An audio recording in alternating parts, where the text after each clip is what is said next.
Hey guys, tonight we're unraveling a mystery that's been beating at the heart of human history, literally. Picture a dimly lit castle chamber, candles flickering against cold stone walls, a noblewoman sighing beside a window, clutching a tiny carved token of her beloved. Somewhere miles away, a knight scribbles on parchment, with trembling hands, not a letter to her mind, but one that swears allegiance to her heart. And that, you see, is where tonight's story begins. Because in medieval times, love wasn't just a feeling, it was a physical sensation. You could literally point to it. You weren't just lovesick. You were convinced that your body somewhere somehow is under siege. So which organ did they believe was the source of all this madness? Spoiler alert. It wasn't always the heart. And even when it was, they didn't quite see it the way we do now. You're about to journey through some very strange and very poetic anatomy. But be warned, you probably won't survive this trip through medieval romance without falling a little bit in love yourself. Or at least wondering how your spleen might be involved. So before you get comfortable, take a moment to like the video and subscribe, but only if you genuinely enjoy what I do here. And if you're tuning in from somewhere unusual tonight, drop your location and local time. In the comments, I always love seeing where you're listening from. Now dim the lights, maybe turn on a fan for that soft background hum, and let's ease into tonight's journey together. You're lying on a straw mattress tucked into the corner of a medieval village hut, the air thick with the smell of smoke and sheep wool. The day's labor has left your arms aching and your skin flushed with heat. The village is silent now, just the occasional bark of a dog or a far-off owl call. And as you stare at the timber beams above you, you start to think about her. Or him. Or maybe it's someone who passed you in the market today, with eyes like polished obsidian and a crooked grin that unraveled your sense of direction for the next 10 minutes. Your chest tightens, not in pain, but in that odd, fluttery way it does when emotions go rogue. It's not your brain you're thinking with. No, this is something else entirely. And if you asked your village's healer or the old monk who records local romances with shaky Latin script, they'd point to a part of your body they swore controlled all things tender and terrible. Sometimes it was your heart. Sometimes your liver. Yes, really. Sometimes even your spleen got the blame or the credit. See, medieval medicine didn't come with diagrams you'd recognize. The human body was a tangled mystery mapped by scholars who'd never seen inside one. Much of what they knew came from ancient Greek and Roman texts filtered through Arabic translations and patchy Christian revisions. The result, a worldview where organs weren't just organs, they were moral compasses, emotional beacons, and seats of the soul. The heart, of course, took center stage. Not necessarily because it pumped blood that wasn't fully understood, but because of how it felt. A racing heart that was proof you were in love. A slow beating heart. Maybe you'd fallen out of it. Or worse, someone had bewitched you. If a knight wrote a poem to his beloved, it would almost certainly mention his heart-burning, aching bleeding for her. But here's the twist, not everyone agreed the heart was the main culprit. In certain circles, the liver was seen as the true throne of passion. Why? Because it produced blood. And in the theory of humors, the dominant medical model of the time, blood was associated with warmth, moisture, and liveliness. The liver was the origin of blood in many ancient anatomical theories. And blood was love's fluid. When you blushed, when you heated up, when you got hot under the collar, that was your liver acting up. And then there was the spleen. Poor, misunderstood spleen. In today's world, it barely gets mentioned unless it's ruptured. But back then, it was the source of black bile, one of the four humors, and thus closely tied to melancholy. If you pined too long for someone grew pale and thin and couldn't sleep. They'd say your spleen was poisoned by longing. You weren't just heartsick, you were spleen sick. Romantic, isn't it? Even the brain, oddly enough, wasn't entirely innocent. For some physicians, the brain cooled the heat of the heart. It regulated passions. If you lost control of your emotions, they might say your brain had failed you, or worse, that you were possessed. Because to fall in love too deeply, too suddenly, could be seen as madness. A divine madness, maybe, but madness all the same. Of course, these ideas didn't stay locked in scholarly texts. They leaked into music, poetry, religion, and even law. Courtly love, an elaborate medieval tradition of romantic devotion, usually between a knight and an unattainable lady, was riddled with references to organs. Knights pledged not just their loyalty, but their hearts, their livers, their entrails if necessary. If a lady rejected her suitor, it wasn't just his ego that suffered, it was his very core, his insides. His organs were in open rebellion. And women too wrote their share of organ-soaked love notes. Some spoke of being struck in the heart, like it was a battlefield wound. Others described love as a fever spreading from their chest to their fingertips. A few even suggested love was a parasite, something that took root in the belly and refused to leave. But always, always it was the body itself that proved love was real. You shift a little under your blanket. Maybe you remember a time you felt it too, that tightness in your ribs, the strange flutter in your gut, the way your whole torso seemed to pull towards someone like a magnet. Maybe it makes sense now in this flickering half-light, why people thought love lived somewhere deep inside, curled up in an organ that thumped or burned or bled a little when you thought of them. Outside, a wind rustles through the thatched roof, and a nearby cottage door creaks open. Somewhere, a medieval lover sighs into the dark, wondering which part of their body will betray them next. You smile just a little, and with that, the night pulls you deeper still. The next morning, you wake before the sun. Not because you want to, because your body insists on it. Your limbs ache from yesterday's labor, your eyes are crusted with sleep, and your breath hangs in pale wisps above your lips in the cold air. As you stretch and sit up, you feel that same curious pang again, that flutter just under your ribs. You press your palm to your chest and close your eyes.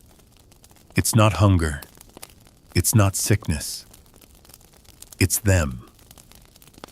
That person you dreamed about last night. And just like that, you're caught in the web of medieval love once more. You rise, wrap yourself in wool, and step outside. The sky is still charcoal, not yet inked with morning. The village is asleep, but you're already thinking, what does it mean to feel love here, not in the mind, not as a decision, but as something that pulses through your organs, something that burns behind your sternum and rises up your throat, like the steam curling from a cauldron.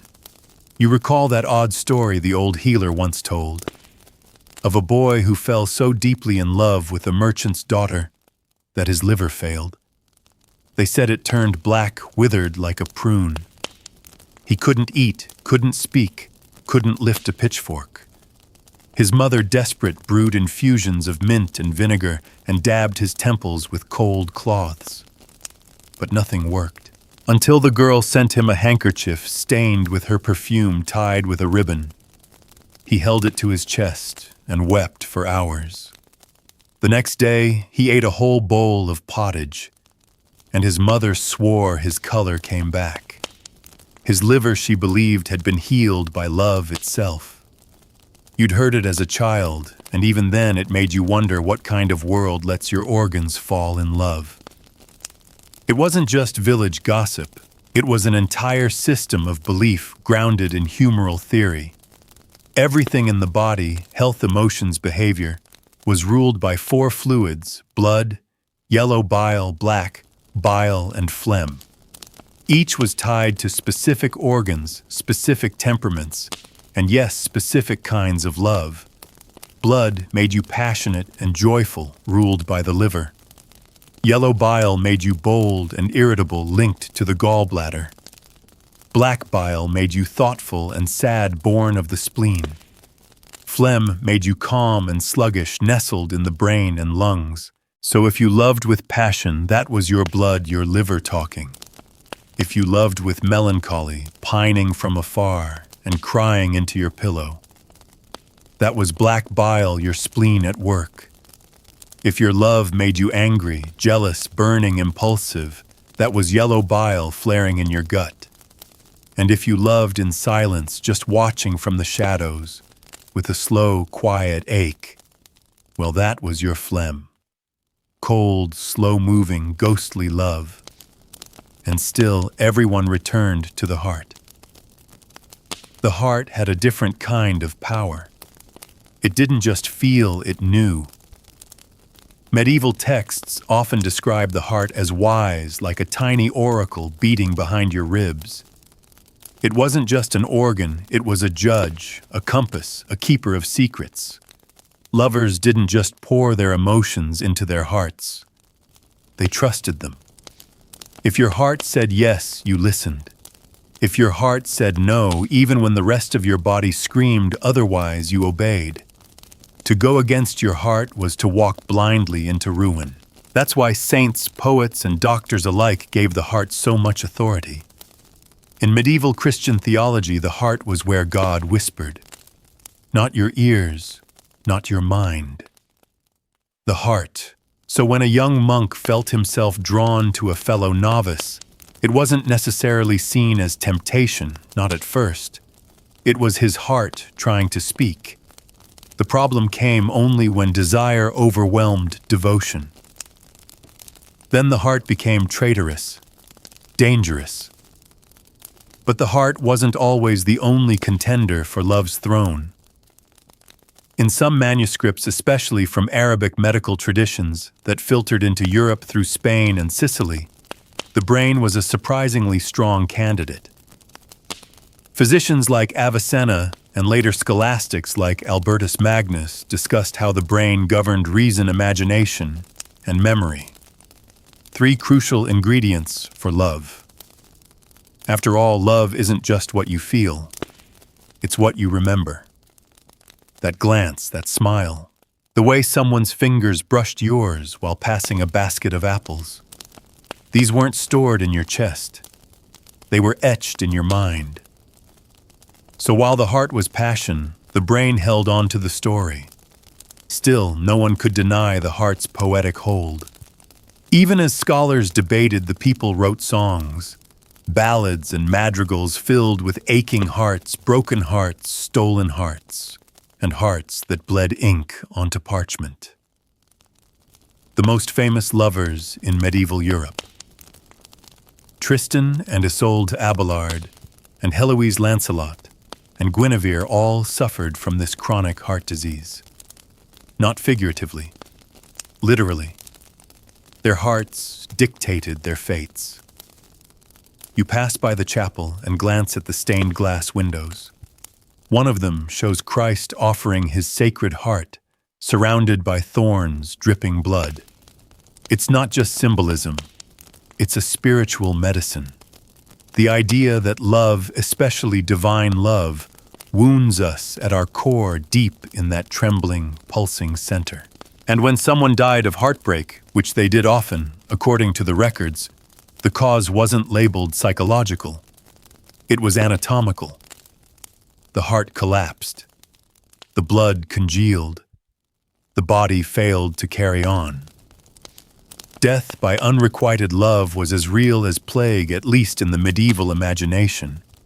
As the village begins to stir, smoke rising from chimneys, roosters sounding their alarms. You return home, stomach tight with half hunger and half nostalgia. You wonder if anyone else feels what you do, that peculiar ache, that squeeze in your side, that invisible string between you and someone who probably doesn't even know you're thinking of them. But it's not just love, is it? It's longing. And in medieval Europe, longing was its own illness. One that required treatments, rituals, sometimes even exorcisms.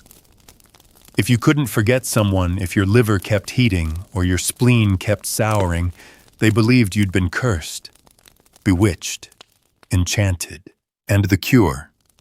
Sometimes it was holy water, sometimes herbs, and sometimes a letter. A simple scrap of parchment confessing everything. Not to release your feelings, but to relieve your organs. To let your body rest. You sit down on your little wooden bench, and for a moment you think about writing one of your own. You don't know what you'd say. Maybe just their name. Maybe that's enough. The morning light creeps over the fields. Another day begins. And inside you, something sacred and strange keeps beating. The day unfolds slowly. You gather kindling, hall water, sweep the floor with a broom made of bound reeds. But no matter how much your hands are occupied, your thoughts wander. You keep coming back to it, that warm pulse behind your ribs, that itch in your bones, that bittersweet hum beneath every task. You're not just tired, you're touched by something bigger than yourself.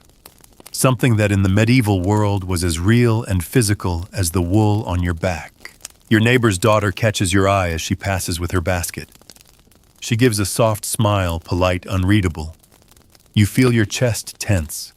It's so small, that moment, but in this world, it's enough to shift everything inside you.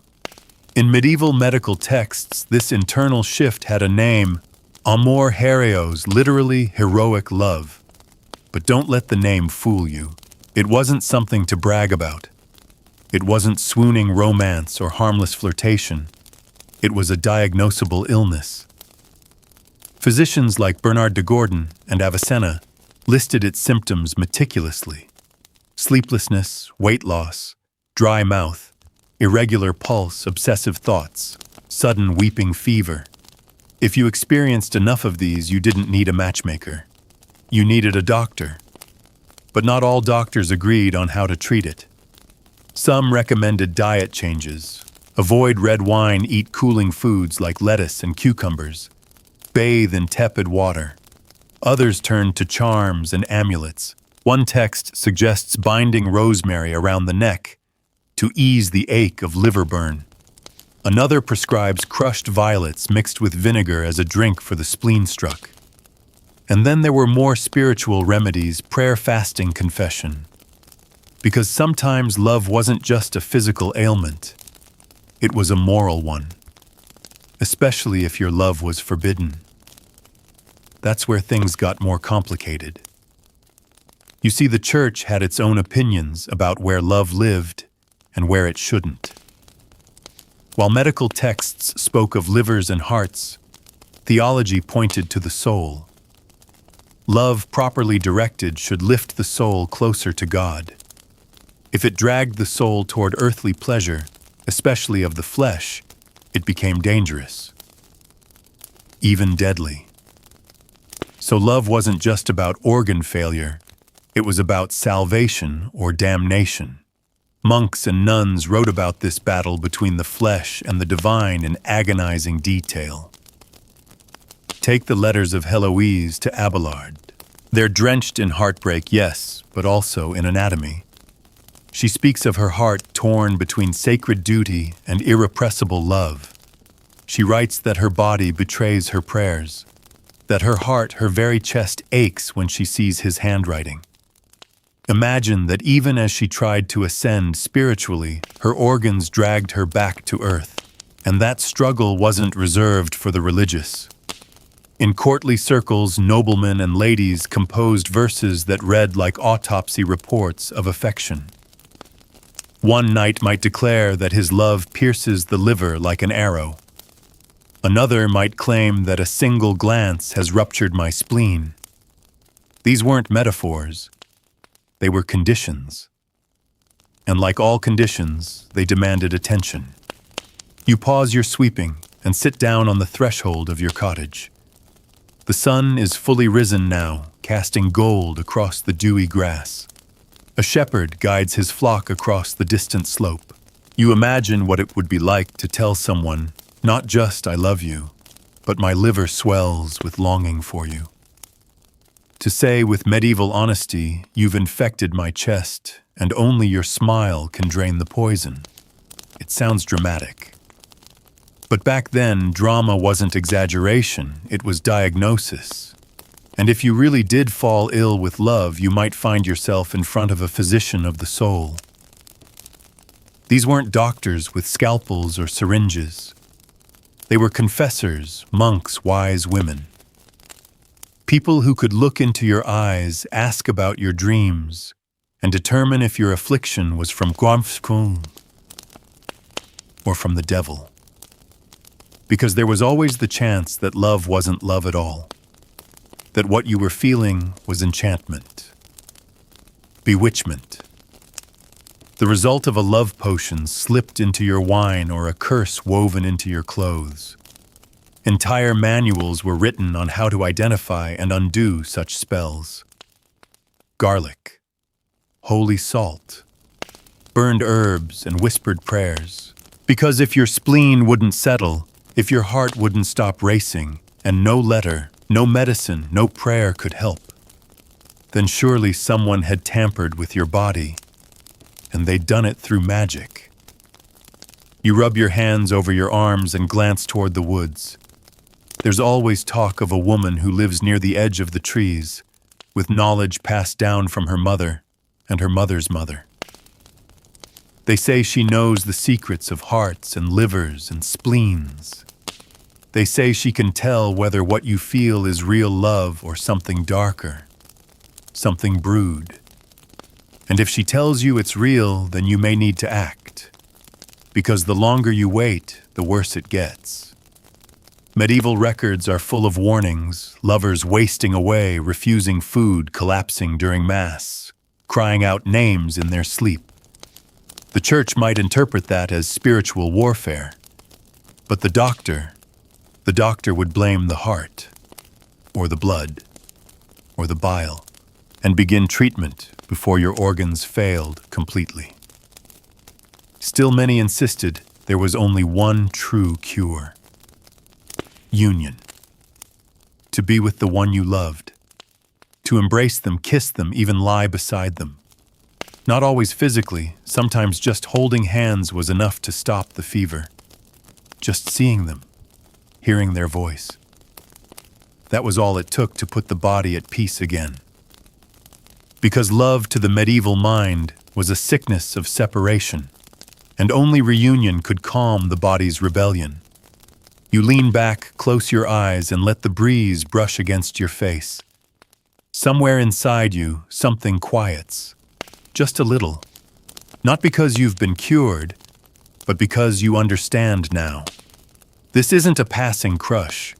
It's an event of the body, and in this world that makes it real. By midday, the sun is heavy above the village, casting long shadows and heating the rooftops until the thatch steams slightly.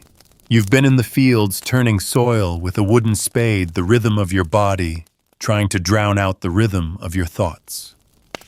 But it doesn't work, not really. Because with every thrust of the spade, you're reminded of the way your body pulses, not with exertion, but with that same insistent ache, the one that lives in your chest, or your side, or maybe your belly. Where is love, anyway? You remember the pages of an old herbal your grandmother used to keep under her bed. She couldn't read it, not really. The words were Latin, but the pictures told stories. There were hearts, yes, but also gallbladders, livers, kidneys, little sketches of people clutching their chests or abdomens, eyes wide, expressions caught between agony and bliss. One image showed a woman holding a string that led from her own heart to the stomach of a man kneeling before her, as if she controlled his feelings with a thread that tugged not at his thoughts, but at his gut. Because yes, love was also in the stomach. This was more than poetic. Many medieval physicians believed that emotions, especially love and longing, directly affected digestion. When you were in love, your appetite changed. You couldn't eat, or you overate. Bread tasted like ash. Wine felt like vinegar. A stew would sit in your belly like stone. And this wasn't just sadness, it was imbalance. An organ thrown out of harmony. Some doctors claimed that the stomach heated when you saw the one you loved. Others said it went cold. Either way, it disrupted the flow of humors and created what they called distemperature.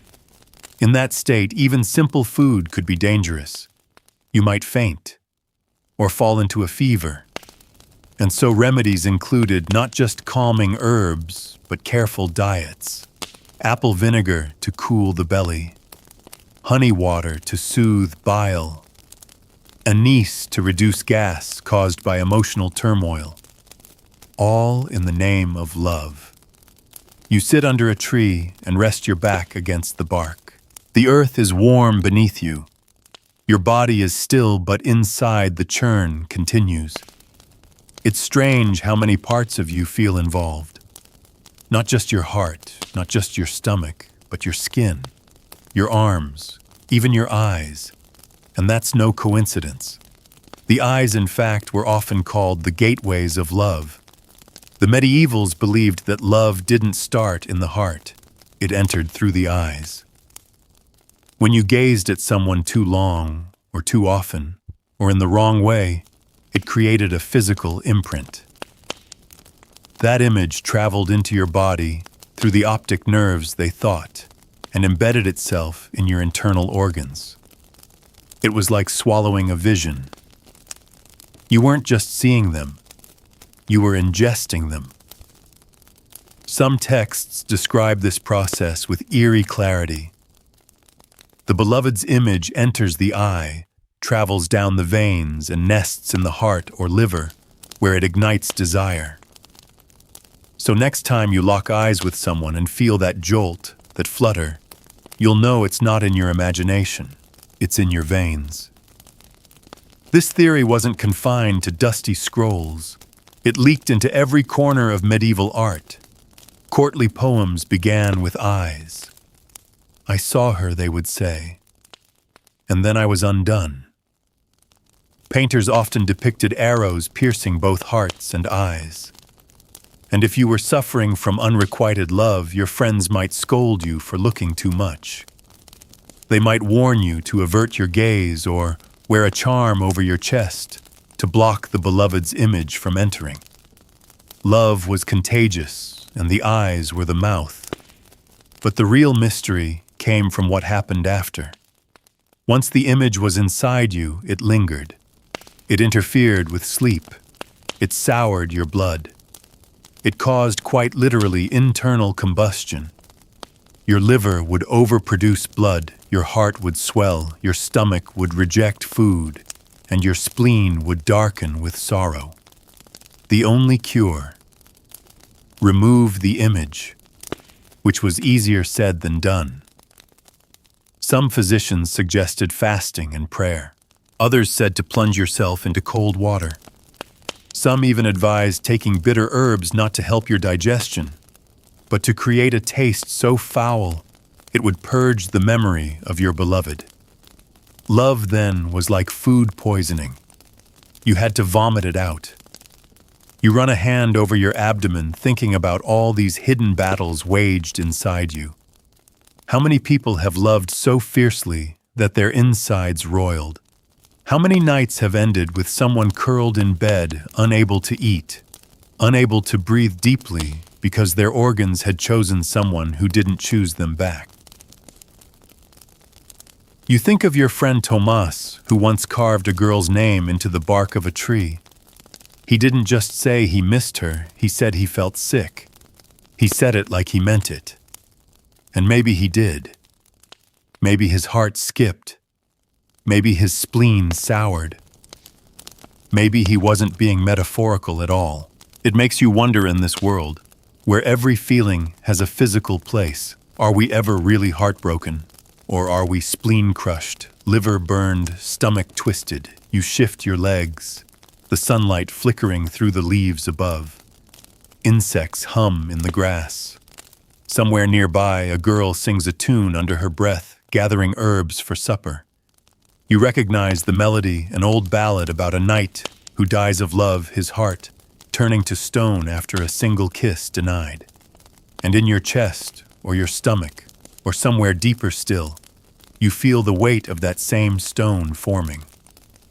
But it's not unbearable, not yet. It just reminds you that you're alive, that you're feeling, that inside your skin something sacred stirs. And as the sun tilts westward, you rise again. The afternoon fades into a coppery haze. Smoke rises from chimneys as villagers begin their evening tasks, kneading dough, milking goats, fetching water. You return home slowly, your legs aching, your thoughts wandering back toward the same gravitational center, that person, that feeling, that pressure in your chest, or your side, or your belly that never fully lets go. You begin to realize whatever this is, it's taken root. It lives in you now. And that too would have made perfect sense to a medieval healer, because love in the Middle Ages wasn't seen as an abstract emotion. It was a bodily presence, a substance, a force that entered you often uninvited and made a home somewhere deep in your flesh. They used words like infusion, inflammation, swelling. They spoke of the wound of love not figuratively, but literally, as though love was a splinter under the skin, or worse, a parasite. One physician even wrote that prolonged love boils the blood and corrupts the humors. Another warned that those who are unwise in affection may find their bowels twisted by fire. It sounds wild to you now, but then again, maybe it doesn't. Haven't you ever felt it, the sudden heat behind your eyes? The ache that food can't touch, the way your hands tremble just thinking about them. You step into your cottage and lower yourself onto the bench beside the hearth. The fire's low but glowing. You stare into it, letting the flickers match your breath. Somewhere behind your ribs, your pulse keeps its stubborn tempo, and your thoughts drift to the philosophers. Not just the physicians, not just the poets, but those medieval thinkers who tried to map the soul. People like Thomas Aquinas, who believed that love caritas was both a grace and a habit. He described it as an action of the will directed toward the good of the other. But he also knew, as they all did, that the soul was embodied, that what we feel spiritually doesn't float above us like mist, it pulses inside our very organs. He called the heart the principal organ of motion, not just metaphorically. He meant it as the source of every action. If your will moved you to love, it was the heart that executed it. If your soul reached for someone, your body moved with it. It's strange to think that theology, medicine, and romance once shared the same vocabulary. They spoke of hearts like they were maps, livers like they were barometers, spleens like they were memory jars. And then there were the poets. Geoffrey Chaucer, for instance, when he wasn't telling bawdy tales, spoke of love as a physical plague.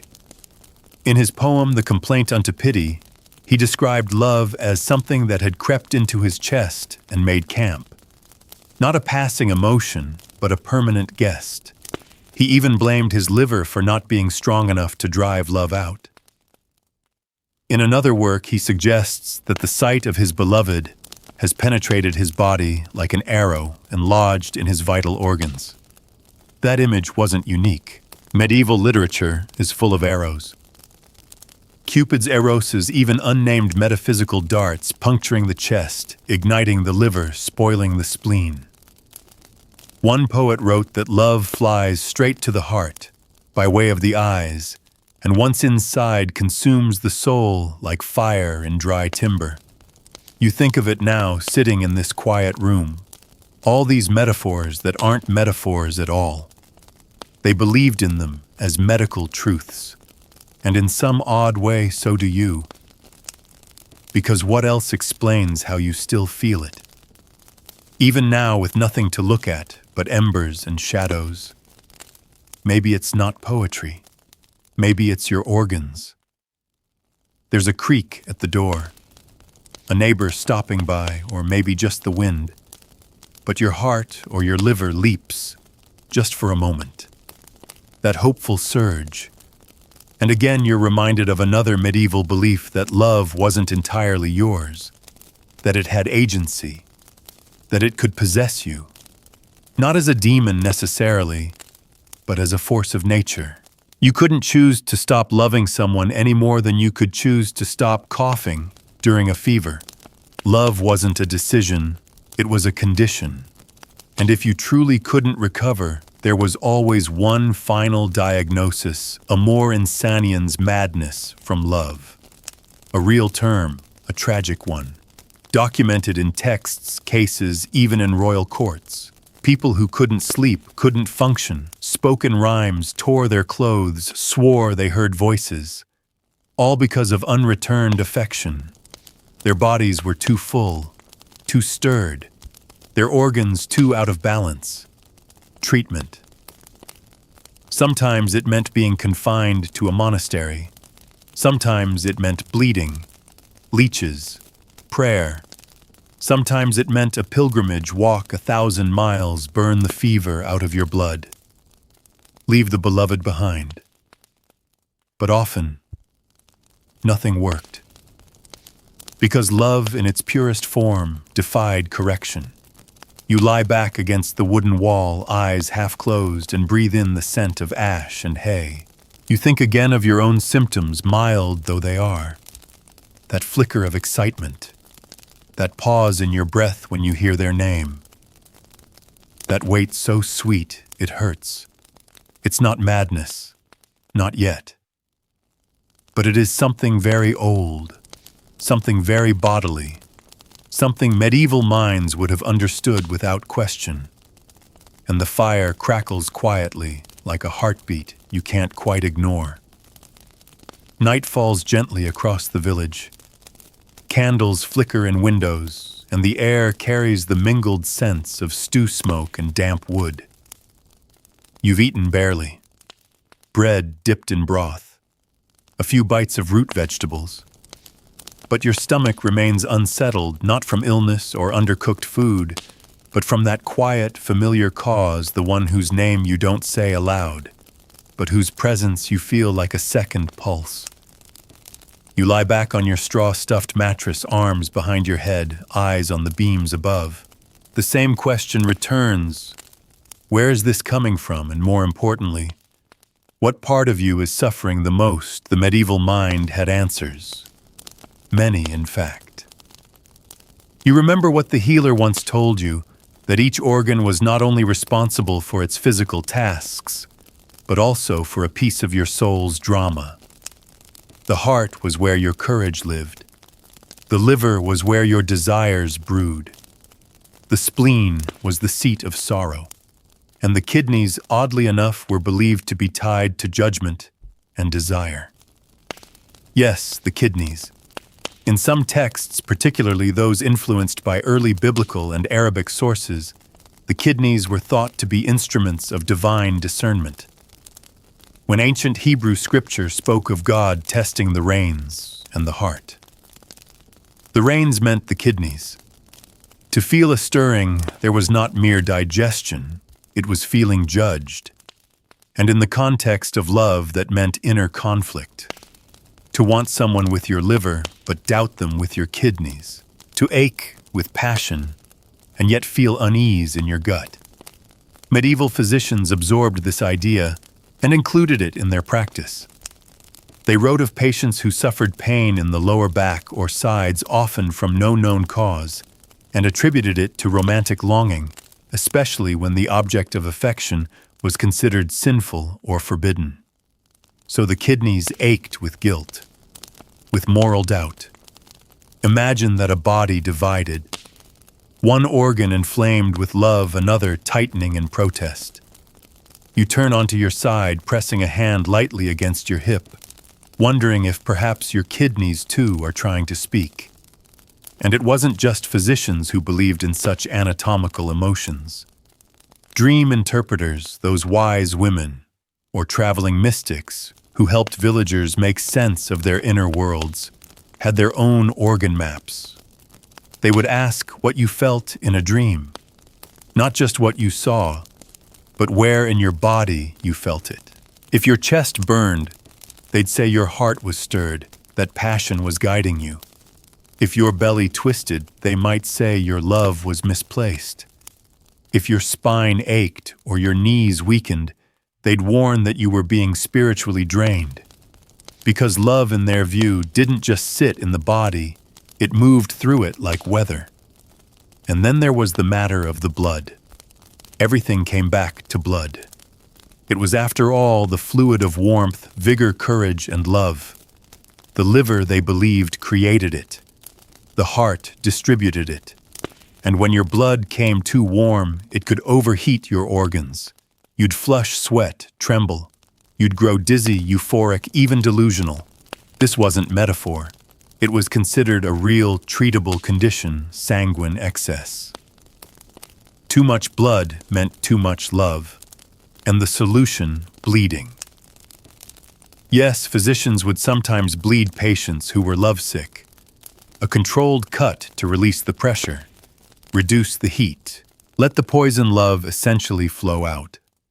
Sometimes from the forearm, sometimes from behind the ears, sometimes from the ankle, depending on the organ they believed was suffering. If the liver was inflamed, they might target a vein near the stomach. If the heart was racing, they'd choose one near the chest. You shiver at the thought, pulling the blanket tighter. Yet there's something poetic about it too. That the body had such clarity. That it knew when it had too much. That it tried in its own ancient way to release the weight of feeling. Some even believed that certain scents could cool the blood. Lavender, rose water, lemon balm. The wealthier households kept small pouches of herbs near their beds or infused their linens with calming oils. You once saw a noblewoman visiting the village, her sleeves stitched with mint leaves and crushed violet petals. Someone whispered it was because she was recovering from a broken engagement and still too warmed by love. But for most people like you, the remedies were simpler. A walk in the cold air, a prayer whispered into the thatch roof, a night of half-sleep filled with dreams that clung like spider silk. You shift again, trying to find comfort on the rough mattress, and you think of how strange and beautiful it is to live in a body that remembers more than you do, that carries affection in its fluids, its fibers, its rhythm, that records love in the way your heart stumbles, or your liver swells, or your kidneys ache in silence. Outside, a dog barks twice and falls quiet. Someone closes a shutter. The village exhales into stillness.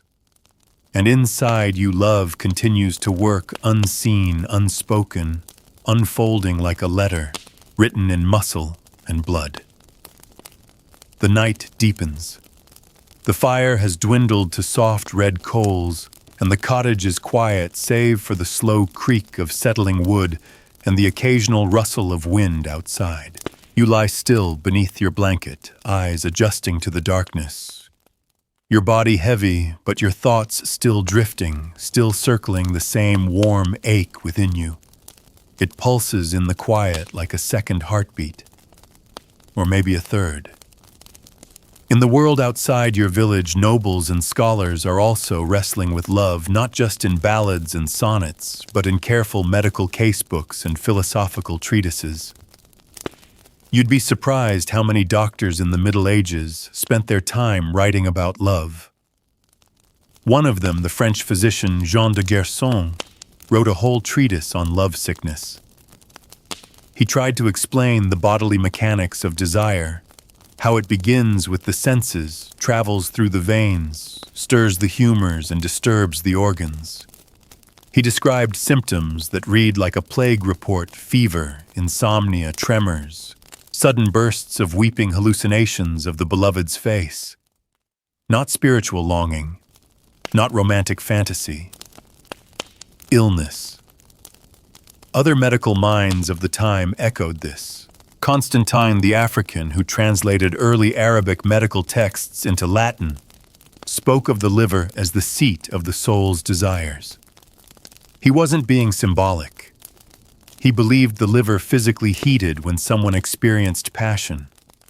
The hotter the liver, the more intense the love. And if the liver became too hot, it would start to break down the other organs like a fire burning too fast through dry wood. So yes, there were medieval love epidemics. Not of kissing or hand-holding, but of inflammation. Men and women, both rich and poor, complaining of the same thing. An organ inside them had fallen ill from yearning. And for those unable to find relief, sometimes, the only answer was to visit a monastery. Not to pray. To heal. It sounds strange now, but in many parts of Europe, monasteries functioned as the hospitals of their time. And they were deeply involved in treating love-related illnesses.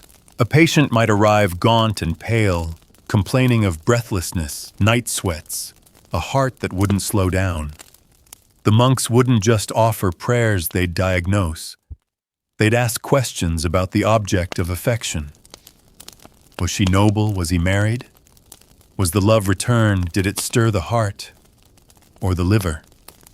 If they determined it was true amor heroes, they might assign a course of spiritual penance, fasting, silence, copying scripture.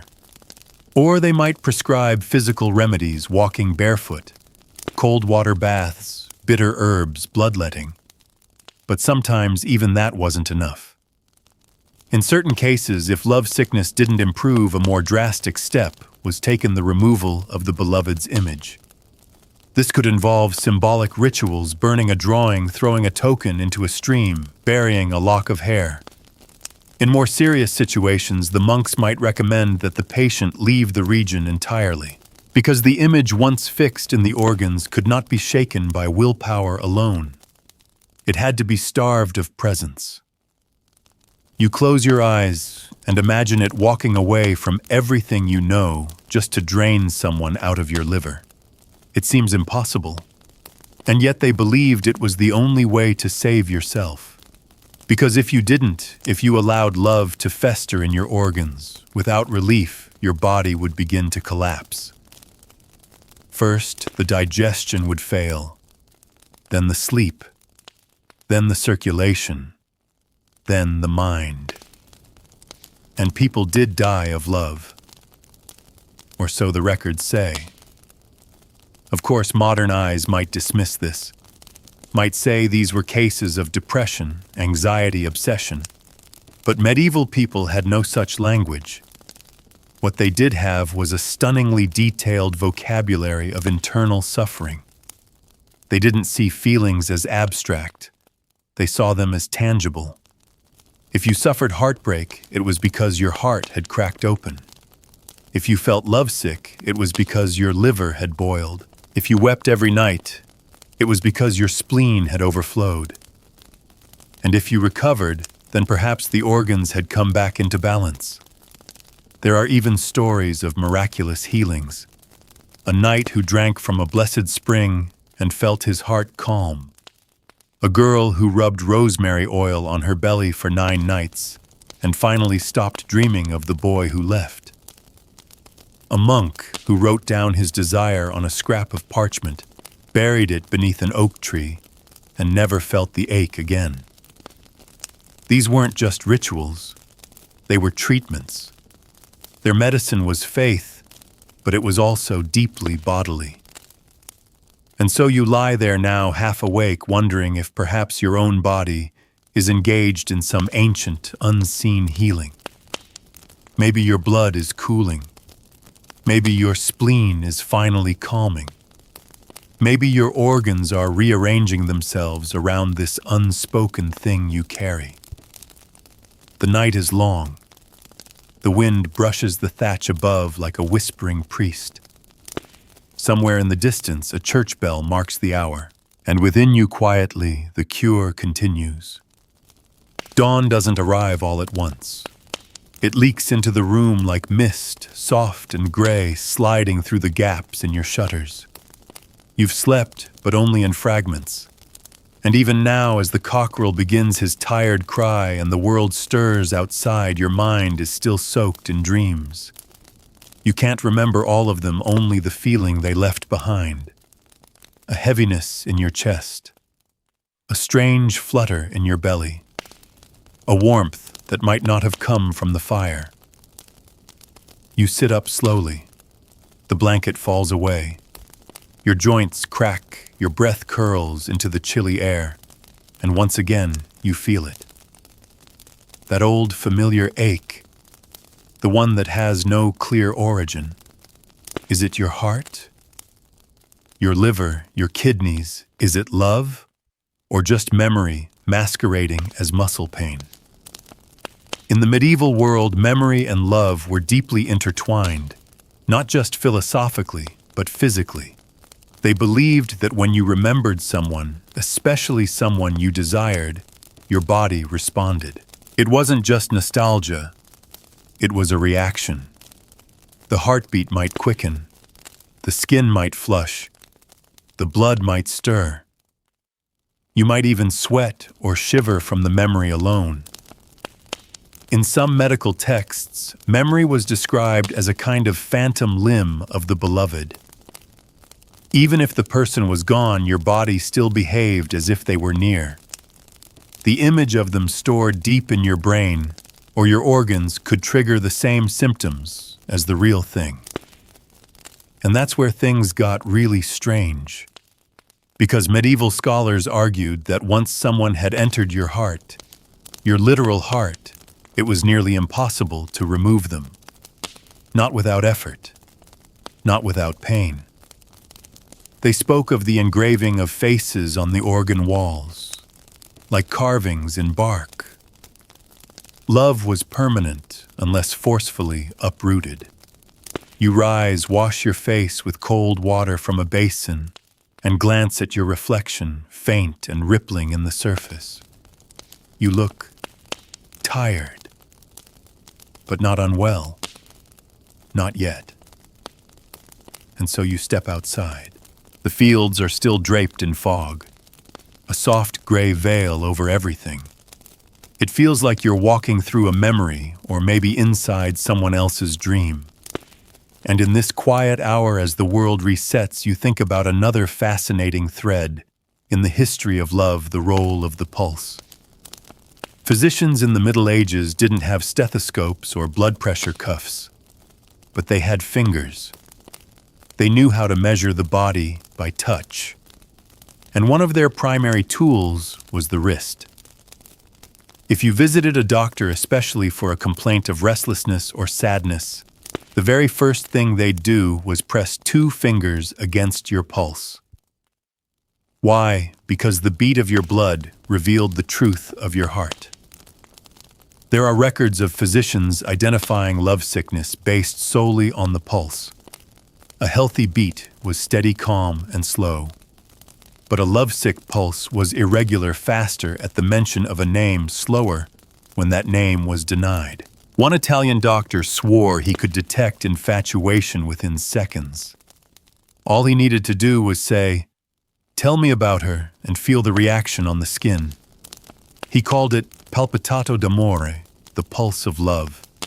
In fact, there was a legendary test used in both medicine and folklore. If someone suspected a youth of being secretly in love, they would whisper various names while holding their wrist, waiting to feel the pulse spike.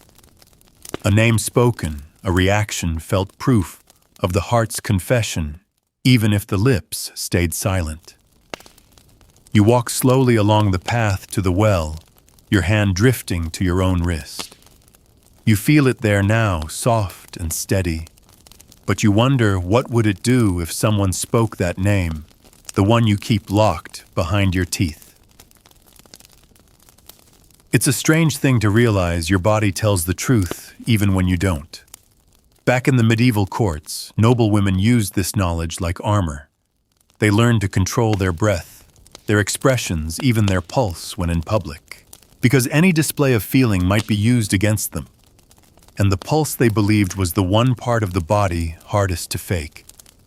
So lovers held hands under tables not just for warmth or longing, but to read one another's hearts. It was a kind of secret language, a code of skin, and it wasn't limited to the upper class. In the countryside, too, people whispered of these signs. A farmer might say, "I touched her hand and felt her love leap like a fish in the stream." A healer might press your wrist and say, "He's in your blood now." It was poetic, yes, but also diagnostic. Back in your own cottage, the fire is beginning to die again. You feed it a few twigs, coax the flame to life, and sit quietly beside it. Your pulse is calm, but you know it's only a surface thing. Beneath it, beneath all of it, your organs are still keeping score. The heart remembers. The liver broods. The spleen mourns. The kidneys weigh. The blood betrays. And through it all, love continues. Not as a ghost or a metaphor, but as a resident. A squatter living in your chest and belly, rearranging your breath, stealing your appetite, whispering in your dreams. You exhale slowly, the fog lifting just a little outside your window. Somewhere someone is waking up to the same feeling. The fog has mostly lifted now, and the village is fully awake. You pass familiar faces, neighbors stacking wood, a boy chasing geese, two women gossiping over a basket of pears. But you're not quite in their rhythm today. Your body is here, your feet on the soil, but your mind, your organs, are elsewhere. Still humming, still fluttering, still remembering. It's as if you're carrying someone inside you, like a secret illness that doesn't want to leave. And once again, the medieval world would understand. They even had a word for this kind of deep physical attachment, cordis captivitas, a captivity of the heart. This wasn't about love returned or fulfilled. It was about love that lingered whether or not it was wanted. Your heart had been captured, and no ransom had been paid. You weren't just emotional, you were enslaved. And the chains, they weren't made of iron. They were made of pulses of longing, glances of half-remembered smells, of touches that never happened, but somehow live in the skin all the same. You fetch water from the well, watching your reflection tremble on the surface.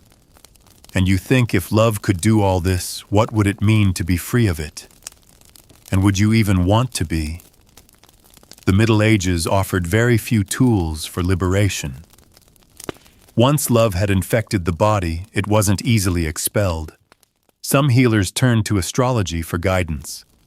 They believed the position of the stars and planets at the time of your birth could determine which organ was most sensitive to love. A person born under Mars might suffer in the liver.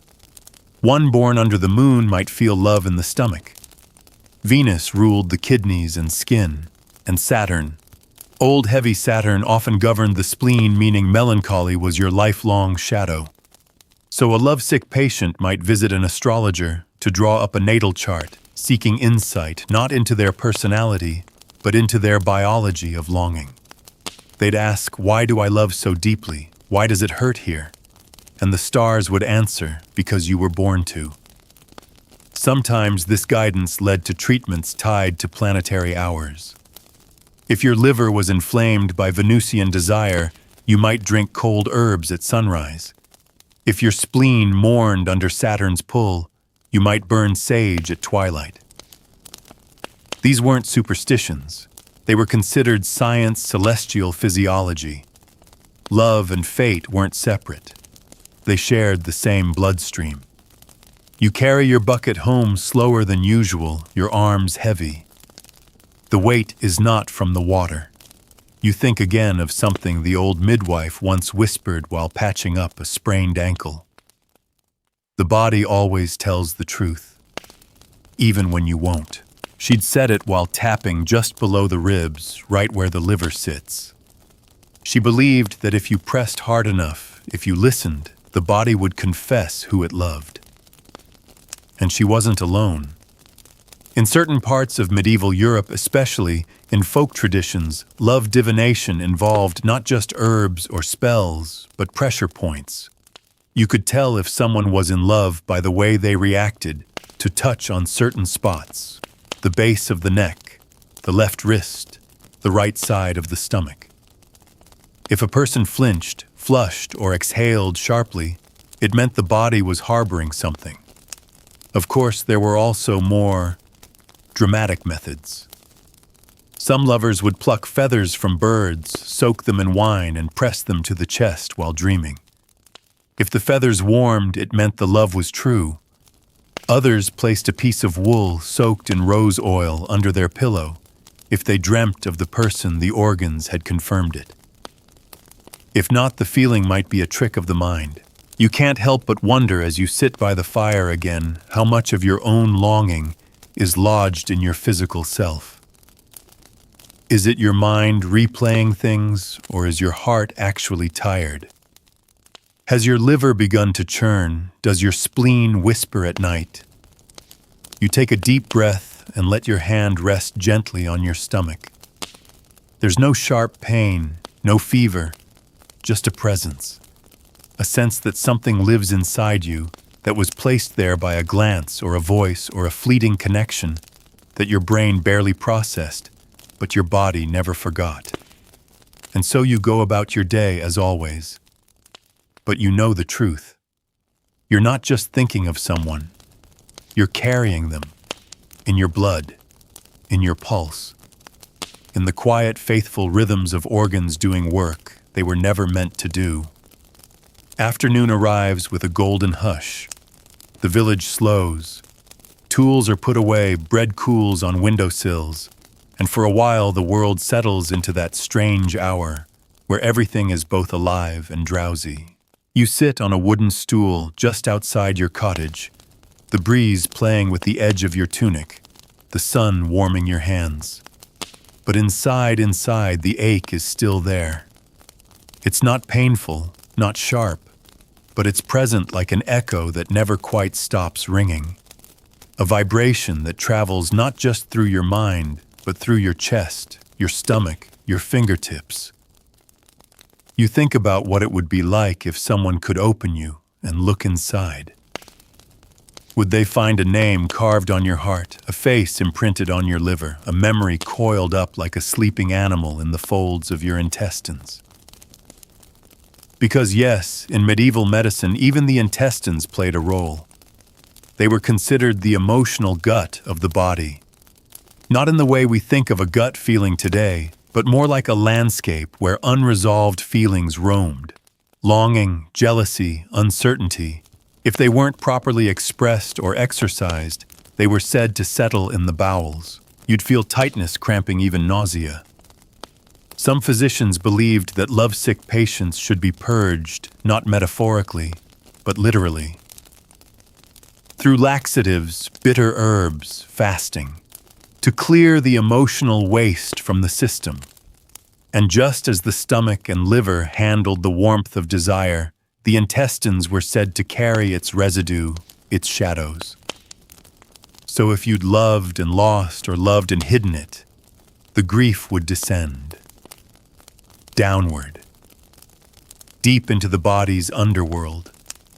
And unless you wept or confessed or acted, it would stay there. Stagnant, growing heavier. You shift a little on the stool, thinking about the times you've felt a pit in your stomach without knowing why. The heaviness, the restlessness, the feeling that something needed to move through you or out of you. Maybe that's what they meant all along. That love, when trapped, ferments. Of course, not everyone suffered in silence. The aristocracy, with their access to books and tutors, sometimes tried to control love's effects with knowledge. Noblewomen read texts like Andreas Capellanus's The Art of Courtly Love, which laid out the rules for romantic longing. how to fall in love, how to express it, how to endure the pain when it couldn't be fulfilled. It was like a guidebook for managing desire with grace. But even grace didn't protect the organs. In one account, a nobleman becomes so taken with a married lady that he begins to sweat blood, his physicians note swelling in the upper abdomen and a fluttering pulse that fails to rest. He is diagnosed with liver agitation and advised to leave the court. He doesn't. Instead, he begins writing her poems and falls into a state of fevered delirium. He dies weeks later, not of poison or plague, but of what they officially record as passio cordis, suffering of the heart. It wasn't rare. In fact, entire categories of medical records were dedicated to these cases, noblemen wasting from unreturned love, women collapsing. After forced separation, young men fainting during dances, their faces pale, their spleens coated in shadow, as one monk described it. Love wasn't just a condition of the mind, it was a pattern of physical decline catalogued and studied. And then, of course, there were the cures of desperation. There's a story told in some corners of France about a young woman who fell in love with a man she was forbidden to marry. When he was sent away, she began to suffer terribly, heart pain, burning eyes, trembling hands. A traveling healer arrived and prescribed something unusual. She was to hold a piece of ice in her hand every evening as long as she could stand it. He believed that if the heat of her blood could be drawn out through the skin, the fever would subside. It did. For a while. But then she began dreaming of him again. This time the dreams left bruises, real ones. On her wrists, her ribs. Her family was terrified. They called it a possession. But the healer said no, it was love still trapped.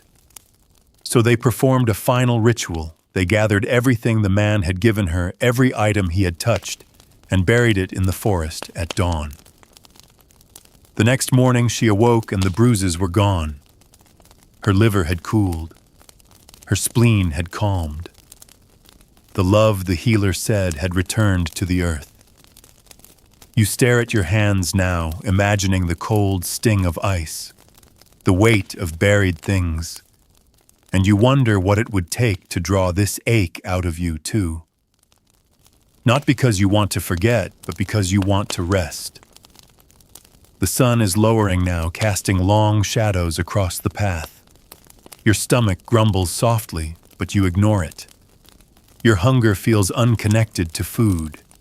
It's deeper, older. It has nothing to do with bread or stew. It has to do with the space between your organs, the silence that forms when someone is absent, the way the body reaches out blindly trying to find them. And you realize something. You've never really been alone. Not since they entered you. Not since your body made a home for them. Not since love became a tenant in your chest. And so as the evening light fades and you rise to tend the fire, you carry them gently, not in your mind, but in your pulse, in your breath, in the secret folds of your very being. Evening has returned with soft footfalls. The village is quiet again, cloaked in a blue-gray stillness, broken only by the low murmur of voices indoors and the occasional bark of a dog echoing across damp rooftops. You've eaten a little warm porridge and a bite of boiled turnip, but the food settles strangely in your belly. Not heavy, not light. Just unnoticed. Your body goes through the motions, but your thoughts are elsewhere. It's not sadness exactly. It's something more physical, something more embedded. You poke the hearth, stirring the embers, and the flickers of flame dance in your eyes. As you settle in for the night, your mind returns again, inevitably, to the strange, beautiful idea that your body may be keeping secrets from you, that it may be carrying the weight of affection in the same way it carries blood or breath or heat. That your organs have learned to ache in rhythm with your feelings. And once again, your thoughts drift to the medieval worldview where nothing inside you was neutral. Everything had meaning. Everything participated. Even the lungs you recall were given a role in love. Medieval texts often describe the lungs as the bellows of emotion pulling in hope, with every breath pushing out despair with every sigh. When someone was lovesick, they were often described as short of breath or sighing constantly. In many poems and medical treatises alike, love was said to catch in the chest, to make the air thin, the breath uneven. Sometimes this was interpreted as a weakening of the lungs, especially if the love was secret or unspoken, like the breath itself had turned into confession and you couldn't bear to let it out.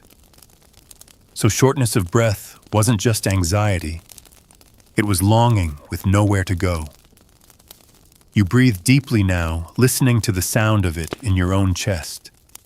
It's steady, yes, but laced with something unnameable. That weight again, that pressure. A slight tightness that has nothing to do with illness. You think of a line from a song you once heard passed from minstrel to village. She took the air from my lungs, and now I speak only in silence. Maybe that's what it means to love someone in secret. To speak with your breath instead of your tongue. To carry them in exhalations. And then there were the eyes. Again, not as symbols, but as active organs of disease. Medieval physicians believed that love entered the body through the eyes, as you've already learned. But what you might not know is that they also believed the eyes could transmit it. Yes, transmit. There was a fear that prolonged eye contact with a deeply smitten person could pass along a kind of romantic infection. Some believed that love had substance, a vapor, a beam, a kind of spiritual essence that traveled out from the eyes and into another's body. This was especially concerning in religious communities. Monks and nuns were warned to avoid direct gazes lest they absorb temptation from someone else. And the signs of this visual transmission were strangely specific. If your own eyes began to itch, burn, or water after too many stolen glances, if you began to dream of someone's face without ever speaking to them, the diagnosis was clear: you had caught love through the eyes. This wasn't metaphor, this was biology. To protect themselves, people developed rituals. Some refused to look directly at those they desired. Others carried small, polished stones that were said to reflect and deflect the image shielding the soul. Still others, mostly in rural areas, burned herbs like mugwort or yarrow near the eyes at night, hoping to purge the vision before it could take root inside. You blink slowly, remembering now how powerful a glance can be, how something so small, so fleeting, can settle into you like pollen. A single moment of connection, and suddenly your body rearranges itself. Your blood listens. Your chest responds. Your sleep fractures. Love in this world was not a flutter of emotion, it was an event. Something physical, something you survived. And yet, despite all these warnings, despite the heated livers, the trembling spleens, the weary lungs, people still sought it, still longed for it, still whispered prayers for it in the dead of night. Because to feel love was to feel alive, even if it came at a cost. You pull your blanket tighter as the wind howls once outside the shutter, then fades. You think of all the medieval lovers who sat just like this by a low fire, nursing a quiet pain they couldn't name, listening to their own breath, and wondering where exactly the beloved had lodged themselves. In the heart, the liver, the lungs, the eyes, or maybe everywhere at once. Because that too was a belief shared across cultures, that true love didn't confine itself to one organ. It overflowed. It spread. It soaked into the body like wine into cloth, staining every part of you. You exhale. Not quite a sigh. And somewhere in that exhale is a name. Unspoken, but very much alive. The night has deepened once more, and the silence is thick like wool draped across your senses. You lie back on your straw-filled mattress, arms across your chest, listening to the rhythms inside your own body. Your breath slow and measured, the quiet thump of your heart, the occasional twitch in a leg muscle. But underneath it all, beneath the calm surface, there's that same presence again. That pull, that ache, that soft vibration you've come to recognize not as illness, but as memory, or maybe possession. Because by this point, you no longer doubt it. Love has made a home inside you. And in the medieval world, that was not only understood, it was expected. You remember a tale the traveling bard once sang during the spring festival. A knight wounded in battle survived not because of the surgeon's blade or the healer's herbs, but because his lady whispered his name as she pressed her hand over his heart. The story claimed that her touch realigned his humors, that it cooled the fire in his liver and calmed the rage in his chest. The idea wasn't just romantic, it was anatomical. She rebalanced his organs with love, and the medievals took such claims seriously. They believed that external affection could reorganize internal disharmony. A kind word could lower your pulse. A gentle touch could quiet the spleen. A kiss on the forehead might settle the nerves running from the brain to the heart. Love was in some ways a medicine, but only when mutual. Unrequited love, however, was a poison. In fact, it was considered one of the most dangerous emotional conditions in medieval society. If you loved someone who did not return your feelings, your organs were thought to suffer a kind of collapse. The liver would stagnate. The blood would thicken. The heart might even shrink. And the symptoms were unmistakable: fatigue, pallor, dizziness, recurring fevers, sudden tears, absent-mindedness, poor appetite, and difficulty breathing. Physicians warned of these signs like modern doctors warn of stroke. Catch it early, they said, or the damage may be irreversible. But how, you wonder, does one catch the early signs of heartbreak? In medieval love manuals, yes, they existed. Authors tried to teach this very skill. The earliest versions were often penned by clergy, oddly enough. Their goal wasn't to prevent love, but to moderate it, to keep it from destroying the soul or the spleen. One such text, written anonymously in the 13th century, advised readers to watch for the following signs: a sense of heat behind the eyes, a tightness in the chest when hearing the beloved's name, a bitter taste on the tongue when eating sweet foods, dreams that repeat even when you try to forget, a wandering gaze always searching for something not present, and most of all, the sense that your body is no longer your own. You sit up slowly, blinking at the glow of the coals in the hearth. That last one, yes. That's what you've been feeling, isn't it? That quiet betrayal. That the organs you've known all your life have chosen someone else. That they answer not to your mind, but to a memory. That your body has given itself away without your permission. You move to the small window and look out. The moon is swollen and low, casting silver shadows on the damp earth. The village sleeps, unaware of the small dramas unfolding in lungs and livers, in pulses and spleens. And you wonder how many others are awake right now, like you, silently nursing an invisible wound that pulses in rhythm with the night. Because love, in its most medieval sense, is not about romance. It's about imbalance, a disruption of the natural order, a force that unsettles the organs and pulls the soul toward longing. and it doesn't always resolve. Some heal, some don't. There are records of men and women who loved once and never again, who complained of chest pains for the rest of their lives, who grew thin and quiet and preferred the company of silence. These weren't dramatics. These were diagnoses. They called it old heat. A fire once lit that never quite went out. Not enough to kill you, just enough to warm the bones at night with memories. And perhaps that's what this is.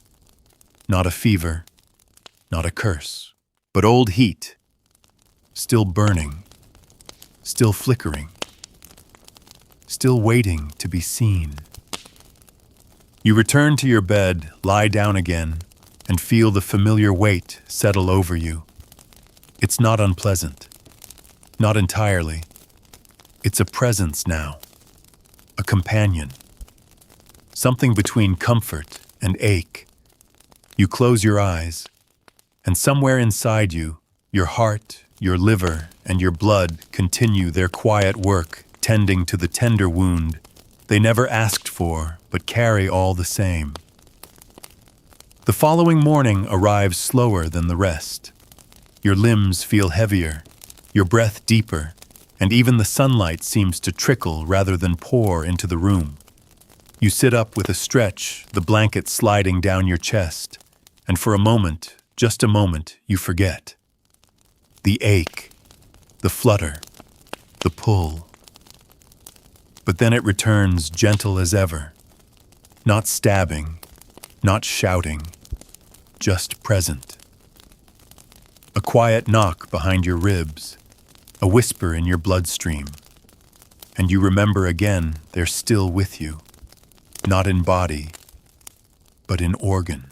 You rise, moving about your day as usual, sweeping boiling water, tending to the chickens, but even the smallest tasks seem to vibrate with memory. You chop vegetables and think of their laughter. You mend a torn shirt and think of how they once leaned against a doorframe. You touch your own wrist absent-mindedly and feel the echo of a heartbeat that's not yours. This too the medievals would have understood. In fact, some believed that when love settled deeply into the body, it could produce mirroring symptoms, the sensation that your organs weren't just yours anymore, but somehow tuned to the beloved's. They called this sympathetica cordis, the sympathy of the heart. And it was no small matter. Some claimed that when one person wept, the other felt a tightness in the throat. That when one felt joy, the other's pulse quickened no matter the distance. In one record from a Benedictine monastery, a monk described waking in the middle of the night with pain in his left side, only to learn later that the woman he once loved years before had fallen ill the same night hundreds of miles away. Coincidence, perhaps. But to them it was a physiological connection. Because love, as they understood it, had the power to link bodies across space. The organs remembered even when the mind tried to forget. And when the body became confused, when it couldn't reconcile absence or rejection, it often lashed out. There are casebooks of people who went blind after heartbreak, or lost their ability to speak. One young man lost the use of his right hand after the woman he loved married another. The diagnosis, love paralysis. Physicians claimed the humors had become misaligned, the heart's heat retreating from the extremities in grief. To modern ears, it may sound like poetic dramatics, but these were real afflictions to medieval minds, measurable, observable, and at times treatable. How? By tricking the organs into release. There were rituals for this, especially among village healers.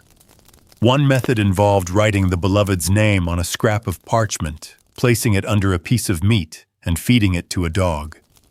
The belief was that as the dog digested the name, so too would the body digest the love. In other cases, a heartstone was used, a smooth river stone kept pressed to the chest during sleep. After 7 nights, it was buried. With it, they hoped the fever would go. Some even carried organ charms, tiny tokens carved to represent the heart liver or spleen worn around the neck or sewn into clothing. These charms were blessed by priests or herbalists infused with herbs like rue or hyssop and intended to protect the wearer from emotional imbalance. Think of them like armor for your insides.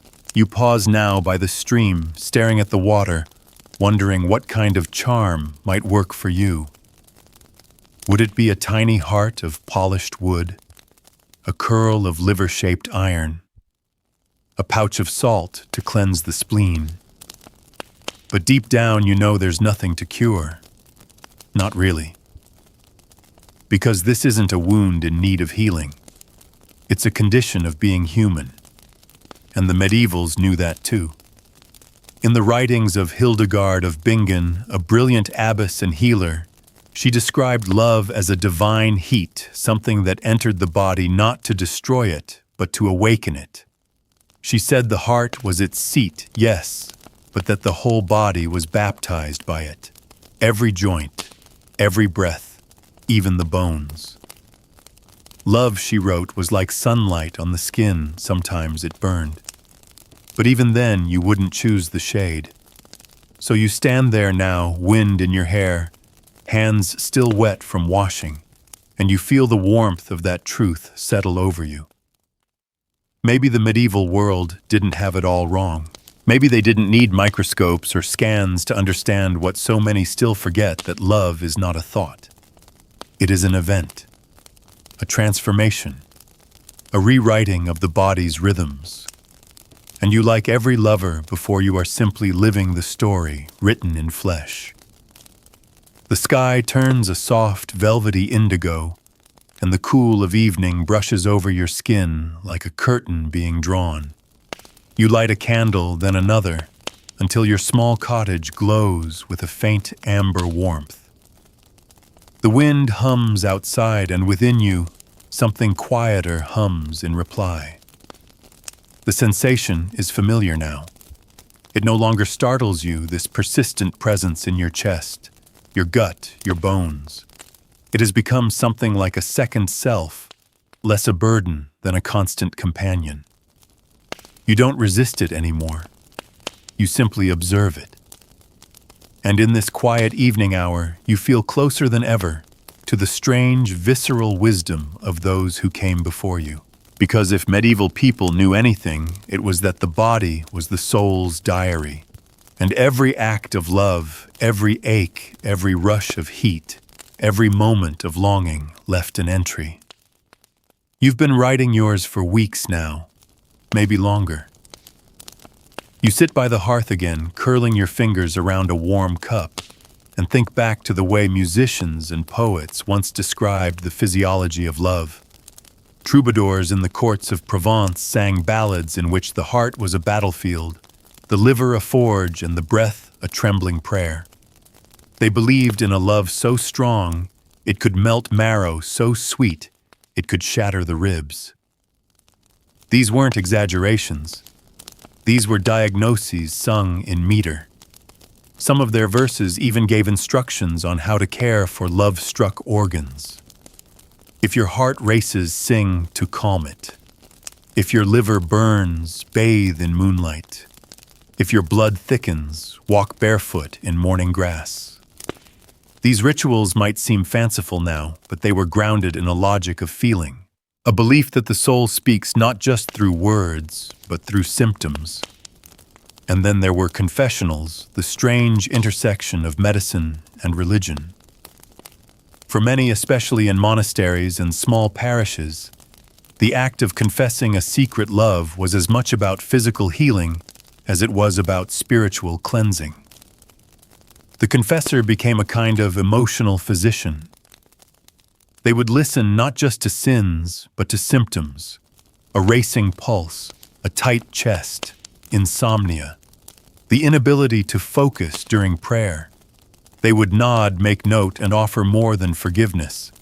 Sometimes they gave exercises, copying psalms by hand, fasting with intention, sleeping with a sacred object under your pillow. Sometimes they gave permission to cry, to write a letter never sent, to speak the beloved's name aloud, just once.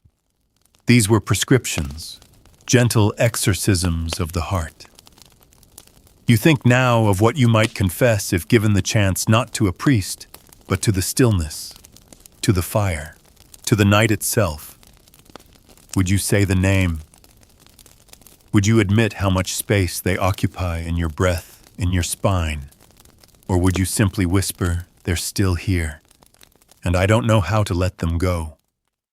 The flame before you dances slightly, as if in answer. And perhaps there's nothing to let go. Perhaps the goal isn't to purge love from the body, but to live with it.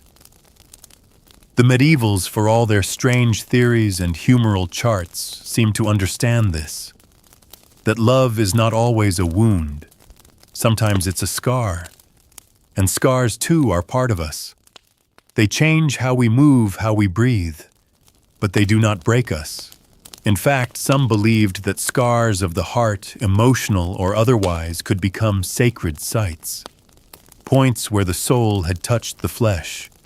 Places of vulnerability that made us more human, more capable of compassion, more real. So maybe this ache you carry is not proof of weakness, but of depth, of history, of a life that has been touched, truly touched, by something worth remembering. You reach out now, resting your hand lightly over your chest, and feel the steady rhythm beneath it.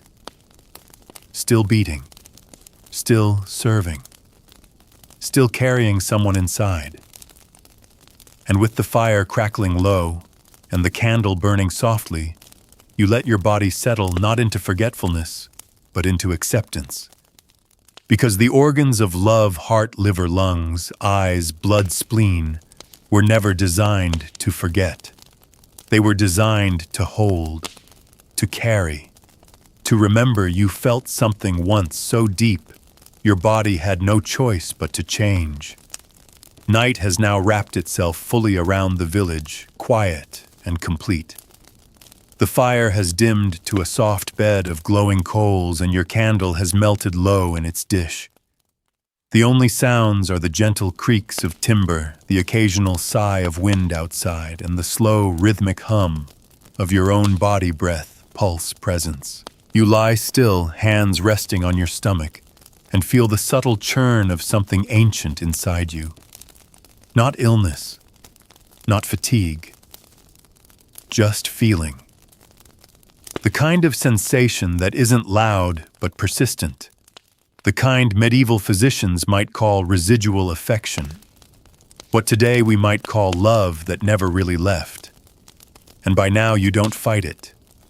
You've come to understand what they meant when they wrote of hearts as vessels, of livers as crucibles, of spleens as shadowed places where sorrow settles like dust. It's not about science. It's about attention. To what lives inside you. To what your body remembers long after your mind has tried to move on. In one old French manuscript, there's a line scribbled in the margin of a medical text. It reads, "He has not spoken her name in 40 nights, yet every night he wakes with her shadow on his chest." There's no record of who wrote it. No diagnosis attached, but it tells you everything you need to know about how medieval people understood the permanence of love's imprint. Because some feelings once rooted don't leave. They simply change form. A smile you once saw becomes a knot in the chest. A laugh becomes a tightening of the throat. A moment in the past becomes a small tremor behind the ribs. Love becomes anatomy.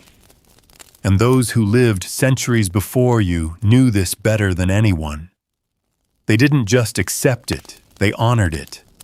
They built entire healing systems around the idea that emotions lived in the blood and bile, that memory could inflame the liver, that longing could starve the stomach, that a sigh could heal the lungs. They wrote letters not just with words, but with their bodies. They mourned and adored with their pulses. They whispered names into the night, not to forget, but to keep. And maybe that's the answer after all. Not to rid yourself of the ache, but to carry it well. To treat your heart not as a battlefield, but as a reliquary. To let your liver burn quietly when it must.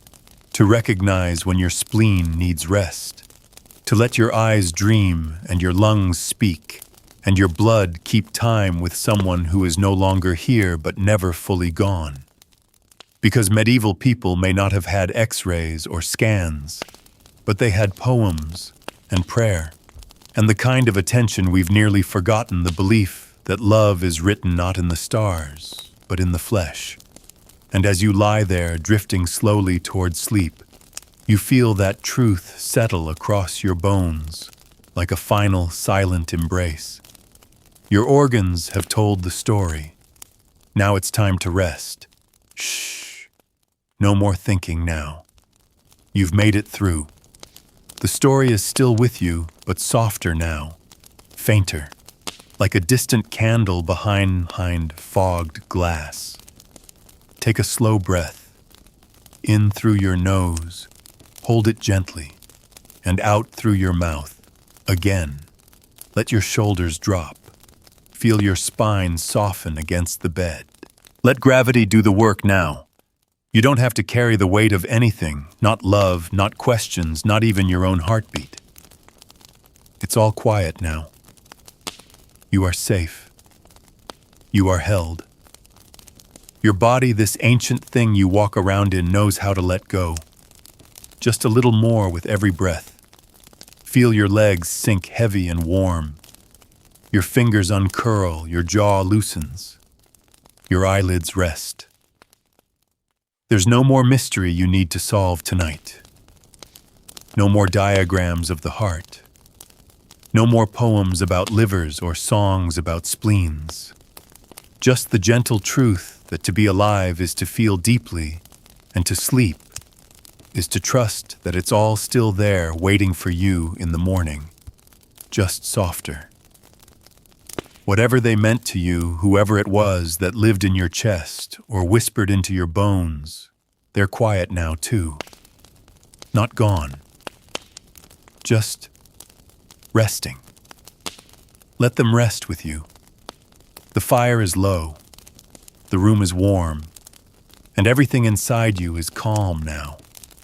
Your organs no longer need to speak. They've said enough.